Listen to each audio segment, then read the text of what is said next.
are airplanes painted? Planes are normally painted every 7 to 10 years, and as you likely suspect, they have to be stripped on the old paint before a new paint can be applied.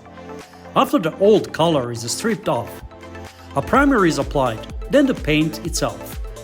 The process of painting an airplane can last from a few days to a few weeks.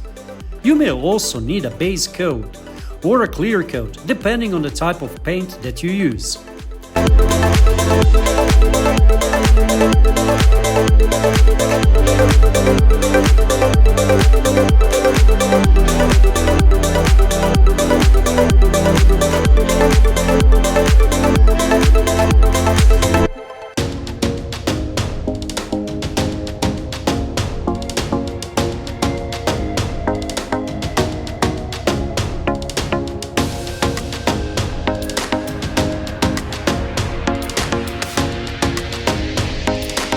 Getting started. Stripping a plane of old color is an important part of the process because painting on the top of existing paint can add weight to the plane, which no pilot wants. There are basically 3 layers used in painting an airplane: the primer, base coat, and the top coat, the latter of which gives the plane a shiny appearance. Many airplanes are painted by using a very thin layer of spray paint that is a low pressure and a high volume. After all, painting a plane with a regular paintbrush would be too time consuming and costly as well. After the old paint is stripped off, a primer is applied, then the paint itself. There are 2 main ways of a stripped paint off of an airplane. The first is by sanding the paint off, but this is often a time consuming process that can also harm the plane's surface if it's done incorrectly. The second one is to spray a solvent on the plane and let it naturally dissolve the paint. It is accomplished this is more than 24 hours.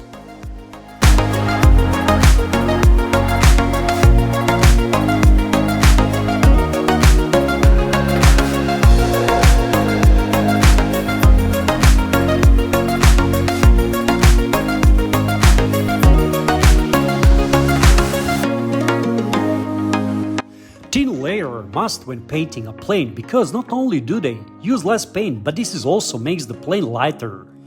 Most paints is chrome-free and easy to wash.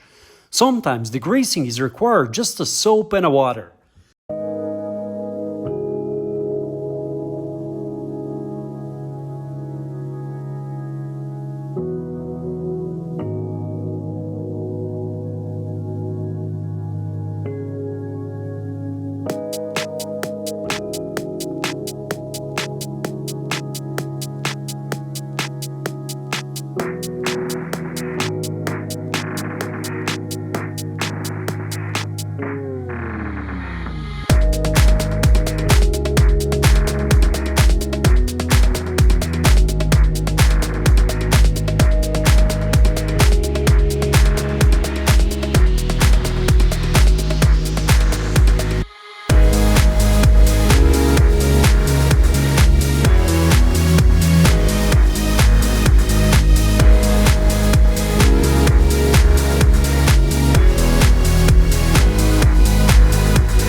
But there are 2 main types of paint and use in airplanes: enamel and epoxy.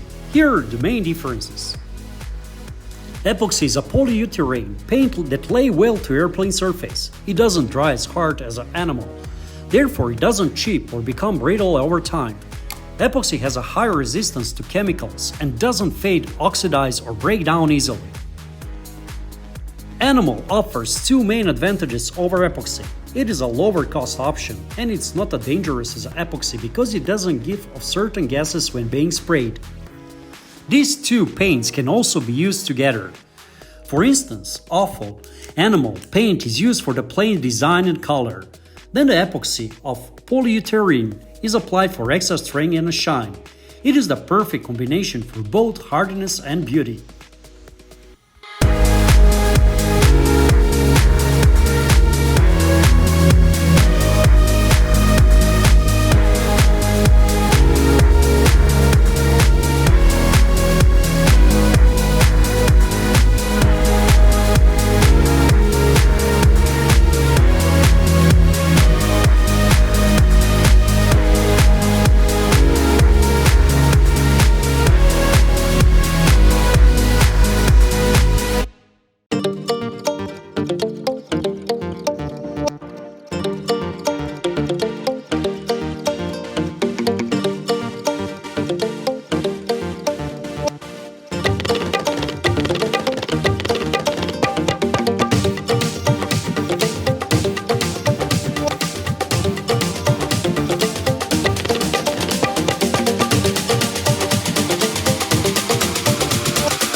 And one more thing. When car companies repaint cars, they cover certain parts of the cars with a thicker paper-like material so that those areas aren't accidentally painted. Parts such as headlights, windows, and so forth. The same is done with an airplane. If you ever want to watch a video of an airplane being painted, you can look it up on YouTube. It is quite interesting how the process is completed, and you might be surprised by how closely it resembles painting of vehicles or other items. Of course, airlines also hire experts to complete a painting job, so they have the right type of clothing and equipment and are familiar with the right steps to take to make sure the paint job like amazing is the end. This is why not just anyone is allowed to paint an airplane. One of the most interesting aspects of the painting of airplane is that the spray paint is actually used instead of a regular paint that is applied by paintbrush or a roller. The high volume, low pressure devices used to paint a plane are made specifically for these types of painting jobs. They allow for every even the layers of paint that both look great and aren't too heavy afterwards.